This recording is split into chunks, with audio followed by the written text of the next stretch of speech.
Hi everyone! Kamusta na po kayo? Sana okay lang po kayo dyan. Medyo busy lang po ako this past few days dahil sa pag-iimpake ng gamit namin. Ngayong Sabado kasi, aalis na po kami dito sa nirentahan naming apartment at lilipat na kami ng bahay mas malapit lang sa work ng aking husband at sa clinic kung saan doon po ako laging nagpapa-prenatal check-up. So di po biro ang maglipat, lalo na kapag medyo madaming gamit. Hanggang ngayon, di pa rin ako tapos mag-ayos. Nasa work yung asawa ko. Once nandito naman po siya sa bahay, tinulungan din naman niya ako.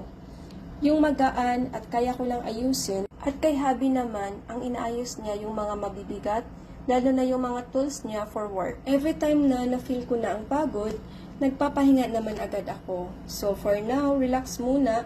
Then baka tomorrow, continue na naman hanggang sa matapos.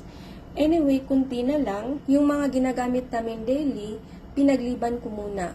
Saka na namin ayusin a day before ang schedule ng paglilipat namin. So yun lang, ingat po kayo lagi. God bless and bye-bye!